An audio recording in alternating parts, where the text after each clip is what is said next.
At least গণিত ক্লাসের জন্য বলতেছি, প্রত্যেকটা ক্লাসকে 3টা ভাগে ভাগ করা হয়েছে।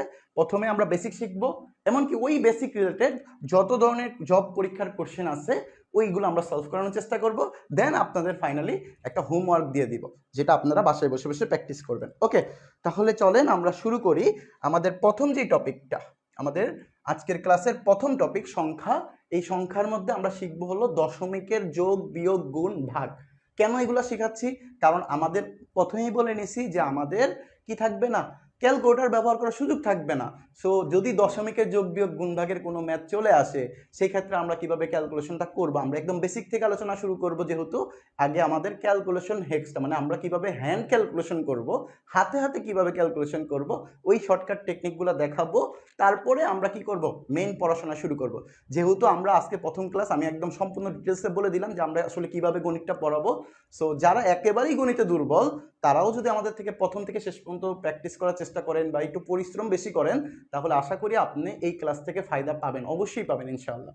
ওকে, তাহলে শুরু করি আমরা আজকের ক্লাসে টাইপ 1 দশমিক এবং ভগ্নাংশের রূপান্তর, খুবই গুরুত্বপূর্ণ একটা টপিক। সো আমি এটা শুরু করার পূর্বে আমি যদি একটু বেসিক নিয়ে আলোচনা করি, দশমিক জিনিসটা আসলে কি। যদি আমি বলি যে মনে করেন সাপোজ 0.3 মানে 0.3, 0.3 এই সংখ্যাটাকে ভগ্নাংশে রূপান্তর করব কিভাবে? যদি একটু সহজে বলে যাই যে দশমিক ছাড়া, মনে করেন সাপোজ এখানে দশমিক আছে, 0.3 আছে। সো এই যে 0.3, এই দশমিকটা বাদ দিয়ে দেন, মনে মনে উঠায় দেন। উঠায় দিলে কি আসবে? 3 না? তাহলে এই 3টা আমি এখানে লিখলাম। মনে রাখবেন দশমিকের জন্য 1 দিতে হবে, দশমিকের জন্য 1। তাহলে এখানে দশমিক আছে, 1 দিলাম। দশমিকের পরে যতগুলা সংখ্যা থাকবে ততগুলা শূন্য বসাবো। তাহলে এখানে দশমিকের পরে কয়টা সংখ্যা? একটা, তাহলে এখানে শূন্য। ক্লিয়ার? সো এই যে একটা দশমিক সংখ্যাকে আমি কি করলাম, ভগ্নাংশে রূপান্তর করে ফেললাম। ঠিক একইভাবে যদি আমি আরেকটা এক্সাম্পল দেখাই, 0. মনে করো সাপোজ 33 আছে, তাহলে এটাকে আমি দশমিকের রূপান্তর, ভগ্নাংশে রূপান্তর করব কিভাবে? তাহলে ওই সেম প্যাটার্ন, দশমিকটা উঠায় দিই। দশমিক না থাকলে কি হইতো, এটা 033। তো 0 তো নিয়ে কোনো সমস্যা নাই, তাহলে 33 থাকবে। এই যে 3 দশমিকের জন্য কি করতে হবে, দশমিকের জন্য 1 বসাইতে হবে। এই যে 1, দশমিকের পরে যতগুলা সংখ্যা ঠিক ততগুলা শূন্য বসাইতে হবে। কয়টা সংখ্যা আছে এখানে? 2টা, তাহলে এখানে 2টা শূন্য দিয়ে দিলাম। আশা করি আপনাদের এতটুকু বুঝতে সমস্যা হয় নাই। ওকে, আচ্ছা, এরপরে আসি আমি যদি আরেকটু বলি, আপনাদের 0.7 আছে, 0.7, তাহলে এটা কি হবে? এটা বুঝি আমাদের সেম প্যাটার্ন, যে দশমিক বাদ দিয়ে দিলাম, 7 চলে আসলো। দশমিকের জন্য 1, দশমিকের পরে একটা সংখ্যা আছে মানে একটা শূন্য চলে আসবে।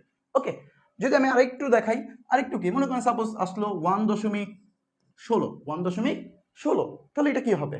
সো ওই যে দশমিক উঠায় দেন, দশমিক উঠায় দিলে কি হবে? 116। দশমিকটা যদি না থাকে, মনে মনে করেন দশমিকটা নাই, মনে মনে ভাবেন যে দশমিকটা নাই, তো দশমিকটা যদি না থাকে তাহলে কি হবে? 116। আর নিচে ওই যে দশমিকের জন্য 1, দশমিকের পরে কয়টা সংখ্যা আছে? 2টা, তাহলে দশমিকের পরে যেহেতু 2টা সংখ্যা, তাহলে 2টা আমি কি দিব? শূন্য দিয়ে দিব। ওকে, সো এই হলো আমাদের কি, কোন একটা দশমিককে কিভাবে আপনি ভগ্নাংশে রূপান্তর করবেন, একটা দশমিককে কিভাবে আপনি ভগ্নাংশে রূপান্তর করবেন। সো এখানে আমাদের মেইন পয়েন্ট যেটা, আমাদের মনে রাখার বিষয় যেটা, যে নোট আকারে আমি লিখে দিই, নোট। আপনারা এই ছোট ছোট জিনিসগুলো লিখে রাখার চেষ্টা করবেন। সো আমরা যেই কাজটা করছি, আমি এখন এটা বাংলায় লিখে দিতেছি, যে দশমিক থাকলে, দশমিক সংখ্যাকে যদি আপনি ভগ্নাংশে, দেখেন দশমিক সংখ্যাকে ভগ্নাংশে রূপান্তর, দশমিক সংখ্যাকে ভগ্নাংশে রূপান্তরের ক্ষেত্রে দশমিকের জন্য কি দিবেন? 1। দশমিকের জন্য প্রথম কাজ, দশমিকের জন্য 1 এবং তার পরের সকল সংখ্যার জন্য, প্রতিটি সংখ্যার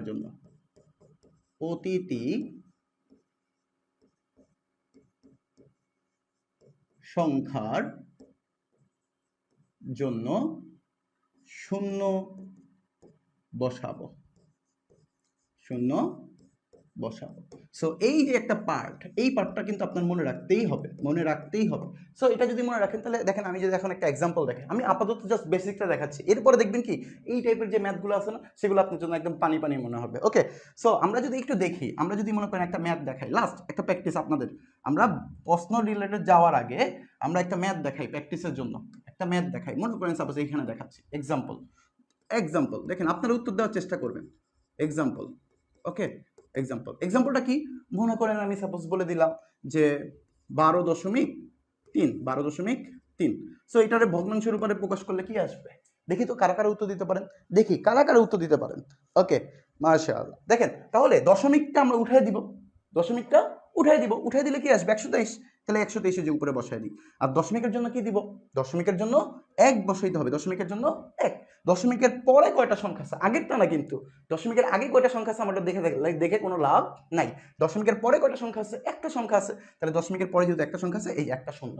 ক্লিয়ার?